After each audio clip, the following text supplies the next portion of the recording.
자, 여러분 안녕하십니까? 초밥쌤 김문영입니다. 오늘은 2025학년도 제6면 12년 특례 스카이에 대한 입시 결과 분석을 좀 해드리도록 하겠습니다. 자, 첫 번째 먼저 특징을 보시게 되면요. 특징에 있어서 첫 번째로는 지금 나와 있는 게 뭐냐면 서류 전형의 중요성이 확대되어졌다는 얘기죠. 서류 전형의 중요성이 확대되어졌다라는 것하고 두 번째가 이제 객관적인 내신 성적 그리고 전공 적합성의 활동이 중요하게 평가가 된다라는 거. 그래서 우리 아이가 원하는 대학에 과가 있다면 그 과와 맞게끔 고등학교 1학년부터 10학년부터 그 부분이 관리가 되어져야 된다라는 말씀을 드리는 겁니다. 세 번째로 이제 표준학력에 대한 성적, 이 합격 커트라인이 작년과 비교했을 때 전체적으로 이런 부분 좀 상승을 한 편이다라고 말씀을 드릴 수 있을 것 같습니다.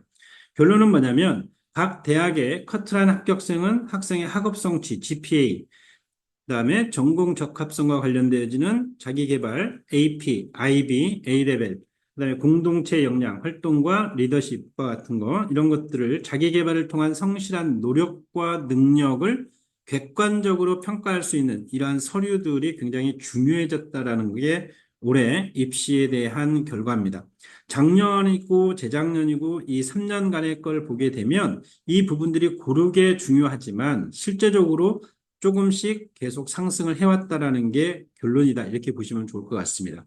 두 번째로 이제 스카이 서연고를 먼저 보게 되면요. 합격의 평균 커트라인이 작년에 비해서 조금씩 높아졌다라는 게 특성입니다. 특히 이제 여기에서 좀 예외적으로 볼 수 있는 게 뭐냐면 GPA 같은 경우에는 이 GPA는 각 학교마다 만점이 4.0인 학교도 있고 뭐 4.3, 4.5 이렇게 다 되어 있는데 요건 이제 평균적으로 4.3을 만점을 기준으로 잡아둔 거고요. 그리고 이 GPA 같은 경우는 서울대나 연대나 고대나 요 부분에서 크게 차이가 별로 없습니다. 요 부분은 요게 이제 지금 평균입니다. 요 평균 커트라인, 평균이라는 거. 그래서 요 평균은 어떻게 낸 거냐면 제가 올해 이제 2025년 그 컨설팅을 한 친구들이 197명이에요. 그래서 어 작년보다 조금 한 열 몇 명 더 이제 올해는 제가 한 거고 이외에 이제 저와 연계되어 있는 다른 지역, 다른 해외 지역의 학원에서 다녔던 또 그 학원을 출신 아이들이 이제 가졌던 성적을 받아서 제가 요 부분을 만든 게 그 평균 커트라인이니까 요거보다 낮은 친구 또 요거보다 조금 높은 친구들이 분명히 있다라는 거 먼저 말씀을 드리겠습니다. SAT 같은 경우에 보면 1600점 만점에 서울대 같은 경우는 평균이 1540점 정도.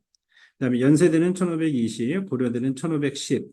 토플로 따지면 113점, 109점, 106점. 근데 지금 SAT는 좀 상승을 많이 한 편이에요. 왜냐하면 아시다시피 디지털 SAT로 바뀌고 나서 지문 자체도 짧고 어휘라든가 이런 부분이 이제 어려운 부분들이 분명히 있지만 이전에 긴 장문의 지문보다는 굉장히 짧아졌기 때문에 아이들이 어느 정도 독해하는 능력과 스킬을 가지고 있는 친구라고 그러면 만점 맞는 게 크게 어렵진 않습니다. 그러니까 저 같은 경우에도 올해 그 8월 시험까지 해서 벌써 8명 정도가 그 만점을 맞은 친구들이 있기 때문에 실질적으로 수학을 잘 맞는 친구들이라면 만점이 많이 나올 수 있다라는 결론이죠. 근데 이제 지금 SAT가 처음 나왔을 때 디지털 SAT 처음 했을 때보다 조금씩 어려워지고는 있습니다. 그거는 참고하셔야 될 것 같고요. 그다음에 토플 같은 경우에는 이제 크게 그 차이가 별로 없어요. 이거는. 그다음에 AP 같은 경우에 보시면요. 많이 한 친구는 16개까지 한 친구가 있었어요. 제가 하면서 그 친구는 이제 AP 학교를 다녔던 친구이기 때문에 그렇고 요거는 보통 그 한국 학교나 중국 로컬 학교나 그다음에 그 AP 학교가 아닌 친구들이 갖고 있는 평균 개수를 기준으로 한 겁니다. 그러니까 실제로 AP 학교인 아이들은 기본적으로 10개 이상을 다 가지고 있기 때문에 거기에서 이제 그래도 만점을 맞은 개수를 제가 평균적으로 내는 게 요 상황이라는 거 참고하시면 좋겠습니다. 그래서 서울대 같은 경우는 보통 5점짜리를 맞는 게 5개 이상을 가지고 있는 거고요. 연대나 고대 같은 경우는 최소 4개 이상씩은 다 가지고 있었다라는 거. 그다음에 아이비 같은 경우, 아이비가 요즘에 이제 IB 유출 뭐 이런 부분인데 AP도 뭐 유출되고 IB도 유출되고 SAT도 이전에는 유출이 굉장히 많았죠. 근데 그런 부분들이 다 있지만 일단 그래도 IB는 조금씩은 그 신뢰성을 좀 떨어뜨리긴 했지만 실제로 서울대 같은 경우에는 프리딕으로 받아서 될 수 있는 부분들은 기본적으로 41점 이상 되는 친구들이 해서 실제 45점 만점에 43점까지 받아주는 친구들이 이렇게 합격을 했다라는 거. 1차 합격이죠. 요거 같은 경우에는. 그다음에 연세대나 고려대 같은 경우 결론이 나버렸으니까 보통 평균이 41, 40, 요 정도라는 거 참고하시면 될 것 같고요. A레벨 학교를 다니는 친구들 같은 경우에는 A스타를 기준으로 할 때 서울대는 기본이 최소 3개예요. 그리고 연세대는 2개, 연세대 고대는 다 2개 정도 이렇게 가지고 있으면 A레벨을 공부한 친구들은 가능성이 있다라고 보시면 좋을 것 같습니다. 사실 영국에 있는 대학들 중에서 A스타 하나만 있어도 제가 다녔던 런던대 같은 경우에도 합격이 됩니다. 근데 우리 한국 대학이 이렇게 높더라는 것 조금은 아이러니하지만 그만큼 우리 한국 학교 한국 대학으로 가는 우리 학생들, 재외국민 특례 학생들이 사실상 이런 부분을 공부한다라는 건 굉장히 어려운 부분을 하고 좋은 성적으로 간다라고 볼 수 있는 거죠. 자, 그다음에 이제 여기에 보시면 이러한 그 표준학력 지수가 없이 합격한 학생들이 분명히 있습니다. 그 친구들은 어떤 친구들이냐면 한국 학교 출신이에요. 그러니까 재외국민으로서 자격을 갖추고 해외에 있는 한국에 있는 교육부가 인정한 그 한국 학교들, 그죠? 그런 한국 학교 출신의 아이들이 이제 스카이 저하고 했던 아이들과 또 연계되어 있는 다른 해외 지역의 학원생으로서 한국 학교를 다닌 친구들, 그러니까 나이스 프로그램을 이용하는 한국 학교 출신 아이들이죠. 얘네들 같은 경우에 이제 보통 합격하는 애들이 15명 정도. 얘네들은 이제 내신 상위 3% 이내라는 거. 이거 내신이 그만큼 되는 아이들이라는 거는 서울대 같은 경우에 이제 그런 아이들이 있잖아요. 쟤는 아무것도 없는데 서울대가 됐어. 걔는 그 학교 1등이든지 2등이든지. 그죠? 문과 1등이든 이과 1등이든 이런 친구들이죠. 실제로 학교에 성실하게 모든 활동이라든가 GPA에 있어서 거의 만점 가까이 맞은 친구들이 이제 이렇게 합격할 수 있다라는 거 참고하시면 되겠습니다. 그 다음으로 넘어가 볼게요. 이제 대학별 주요 평가 자료를 보시게 되면요. 예, 서울대 같은 경우에는 올해 학업 역량과 표준 학력, 그다음에 전공 적합성의 주요 활동, 공동체 역량이 고르게 평가됐다라고 보시면 돼요. 서울대 같은 경우에는 지금 뭐 GPA 같은 경우에는 어, 크게 아까 앞에서 말씀드린 것처럼 서울대, 연대, 고대가 GPA 최하점 내지는 평균점이 항상 그 정도 점수를 유지를 하고 있어요. 근데 이제 표준학력은 좀 높아진 게 사실이고요. 그다음에 전공 적합성의 주요 활동과 공동체 역량, 이 부분이 주요 평가 대상이다 이렇게 보시면 될 것 같고 연세대 같은 경우에는 이제 면접보다는 학업 성취도, 표준학력 지수와 전공 적합성의 그 주요 활동 이런 것들이 주요 평가 대상이었다라고 보시면 될 것 같습니다. 고려대는 학업역량과 표준학력 지수 등 수치화된 자료평가. 그러니까 고대는 원래 그랬어요. 고대는 수치화된 자료를 굉장히 좋아하는 학교 중에 하나입니다. 그래서 고려대 같은 경우에는 실제로 그 표준학력 지수 나와 있는 SAT라든가 이런 부분들, ACT라든가 또 AP 개수에서 몇 개를 만점을 맞고 있느냐, 뭐 이런 부분들이 크게 중요해졌다라는 거죠. 그런 방식으로 평가했다라고 보시면 될 것 같습니다. 내년 이제 2026학년도의 예상 기준을 저 개인적으로 봤을 때 서울대 같은 경우에는 올해 합격한 학생들의 이제 그 학교 생활을 보면서 전공 적합성의 자기계발 능력 중심의 보다 높은 기준을 요구할 수 있다라고 생각이 됩니다.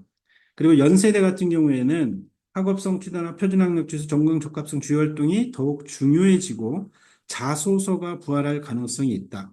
사실 그 학생부 대체 서식으로 우리가 쓰는 것들이 이 자소서를 줄여놓은 거거든요. 근데 학부모님들이 쓰기에는 좀 어려워요. 왜냐하면 뭐 30자, 50자, 100자 이렇게 줄여서 써놔야 되기 때문에 그런 어려움들이 있고 또 사교육에 힘을 빌려야 되는 경우도 많이 있었죠.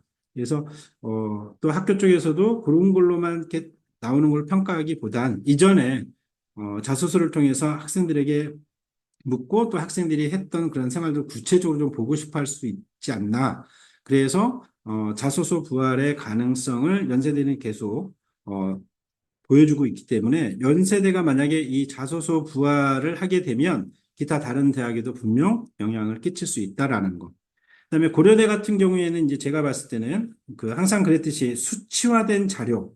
그래서 여기는 정말 성적으로 나와주는 평가, 이 부분이 훨씬 더 중요해질 수 있다. 지금까지도 그랬고, 앞으로도 그럴 가능성이 굉장히 높다. 이렇게 보시면 될 것 같습니다. 서울대, 연대, 고대, 이렇게 짧게 설명을 제가 드릴 수 있을 것 같고요. 그 다음에 이제 제가 요런 그 표준학력 지수와 관련돼서 또 공인 성적과 관련돼서 제가 요번에 이제 그 10월 말에 그 SAT하고 토플, 독해 교재 2부로 출간을 할 예정입니다. 그래서 이미 계약은 한 상태고요. 지금 자료 준비는 거의 다 끝났고 지금 만들고 있습니다. 그리고 이미 만들어진 자료들도 제가 정리를 하고 있는 중이고요. 그래서 내용은 이제 기출문제로 나왔던 부분들을 이용한 부분도 있고 또 중국은 중국 애들이 워낙 자료들이 많이 있기 때문에 제가 또 거기서 그 TPO라는 부분에서 뽑아서 만든 부분들도 있고요. 거기에 대한 것들이 이제 뭐가 있냐면 이제 그 설명 부분이 굉장히 중요한데 보통 이제 정답이다라는 거는 설명을 해주지만 왜 그게 정답인지 그리고 또 왜 그것이 오답인지 어떤 선택 다른 선택지들은 왜 오답인지 이런 부분이 정확하게 나와 있지는 않아요. 그래서 제가 온라인 강의와 오프라인으로 현강을 진행했을 때 했던 수업의 방식대로 그 부분을 제가 다 워드 작업해서 설명을 다 만들어 놨습니다. 그래서 그런 것들을 이제 같이 교재와 함께 그 이북으로 출간을 하고 또 개인적으로 필요하신 분들은 저한테 위챗이나 그 카톡 아이디가 동일하니까 좀 이따 알려드릴 거예요. 그 부분으로 연락을 주시면 그 부분으로 제가 또 구입이 가능하게끔 해드릴 겁니다.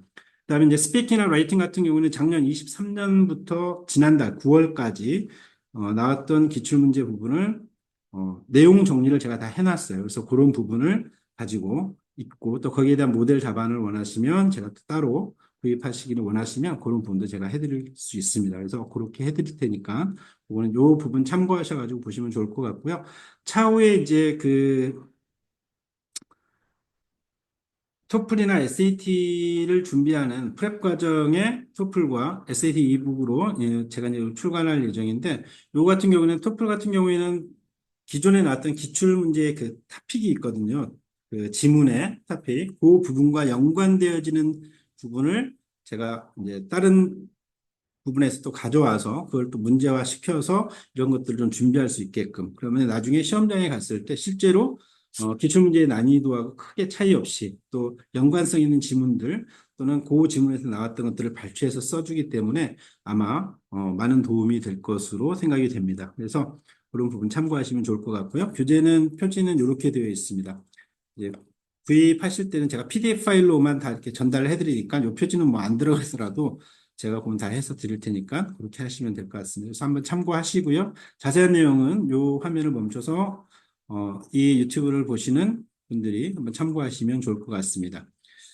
자, 그리고 요 다음 영상으로 이제 제가 준비를 하려고 하는 게 이제 스카이가 끝나고 나면 서성한, 그 다음에 동경, 홍건, 외국, 그 다음에 3년 특례에 대한 거, 요 부분들. 그 다음에 이제 쇼츠로 이렇게 해서 짧게 만들려고 하는 게 이런 부분입니다. 그래서 요거는 순서와 관계없이 제가 준비되는 대로 바로바로 해서 올려드릴 테니까, 많은 분들에게 좀 소개해 주시고요. 또 이 영상 보지 못하신 어머님들, 또 주변에 계신 분들에게도 많이 소개해 주시면 좋을 것 같습니다.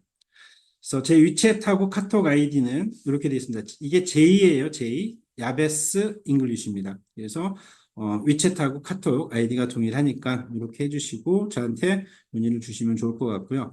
가끔 가다가 그 유튜브 영상에 댓글을 달아주시고 저한테 질문 주시는데 제가 그런 부분까지는 세세하게 다 이렇게 답변을 못 드려요. 대단히 죄송합니다. 그러니까 제가 이것만 쳐다보고 있는 사람이 아니기 때문에 또 너무 지나가지고 답변을 드리기도 그래서 저는 올려놓고 나면 그 다음에 또 수업 준비하고 뭐 교재 또 만들고 이러느라고 조금은 바쁩니다. 그래서 좀 양해해 주시고요. 질문하실 거, 궁금하신 거 있으면 위챗이나 카톡으로 저에게 문의해 주시면 제가 24시간 이내에 답변을 드리도록 하겠습니다. 감사합니다. 오늘 여기까지 하고요. 다음 시간엔 서성한 중 결과 분석 올려드리도록 하겠습니다. 감사합니다.